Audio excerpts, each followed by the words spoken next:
महाराष्ट्रातील लाखो भाविकांची कुलदेवता, अनेकांची फलदायिनी आणि श्रद्धास्थान असलेली सातारा जिल्ह्यातली देवी म्हणजेच मांढरगडावरील काळूबाई. नवरात्र उत्सवात हा गड भाविकांच्या गर्दीने फुलून जातो. सातारा जिल्ह्यातील वाई शहरापासून 22 किलोमीटर अंतरावर उंच असा हा मांढरगड आहे. अत्यंत कडक आणि लवकर इच्छा पूर्ण करणारी देवी म्हणून काळेश्वरी माता प्रसिद्ध आहे. या काळूबाईची यात्रा हिवाळ्यात पौष पौर्णिमेला असते. दाट वनराई उंच डोंगरावर हे मंदिर आहे. यात्रा काळात कडक थंडी असते, पण भक्तांना त्यांची काहीच पर्वा नसते. काळूबाई अर्थात काळेश्वरी देवी ही महामाया काली मातेचे रूप मानले जाते. मात्र ही मूर्ती सात्विक स्वरूपाची असल्याने ती भक्तवत्सल व दयाळू आहे. तसेच काळूबाईला पार्वतीचे सगुण रूप मानले जाते. या देवीची अशी आख्यायिका आहे, दैत्य राजा रत्नासुराचा सेनापती लाख्यासुराच्या त्रासापासून ऋषी मुनींची सुटका व्हावी म्हणून ही देवी प्रकट झाली. मांडव्य ऋषींमुळेच या गडाला मांढरगड हे नाव पडले.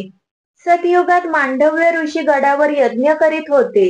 पुरातन काळात दक्षिण भारतात दानवांनी उच्छाद मांडला होता. त्यामध्ये लाख्यासूर नामक दैत्य अतिशय उन्मत्त झाला होता. ऋषींच्या यज्ञकार्यात लाख्यासूर नावाचा दैत्य त्रास देत होता. तेव्हा दैत्याचा त्रास कमी व्हावा आणि यज्ञ कार्य सिद्धीत जावे म्हणून मांडव्य ऋषीने महादेवांना प्रसन्न करून घेण्यासाठी तपश्चर्या करण्यास सुरुवात केली. तेव्हा महादेवांनी प्रसन्न होऊन त्यांना पार्वती मातेची प्रार्थना करण्यास सांगितले. तेव्हा ऋषींनी पार्वती मातेची प्रार्थना करण्यास सुरुवात केली. त्यांच्यावर पार्वती मातेने प्रसन्न होऊन दैत्यवधासाठी देवी कैलासातून या मांढरगडावर आली. लाख्यासुराला महादेवांचा वर असल्याने दिवसा त्याचा वध करणे शक्य नव्हते, कारण त्याच्या रक्ताचा थेंब सूर्यप्रकाशात धर्तीवर पडताच त्या थेंबातून अनेक राक्षस उत्पन्न व्हायचे. तेव्हा देवीने लाख्यासुराचा रात्री वध करण्याचे ठरवले. अशा मायावी दैत्याचा नाश करण्यासाठी मातेने उग्र असे महाकालीचे रूप घेतले. त्याचा संहार करण्यासाठी मातेने पौष पौर्णिमेची रात्र निवडली.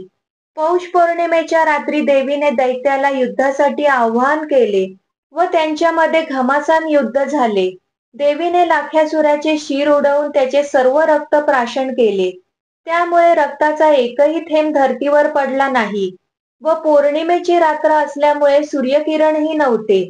अशा रीतीने आदिमाया पार्वतीने लाख्यासूर नामक दैत्याचा संहार महाकालीच्या रूपाने केला व भक्तांचे रक्षण केले.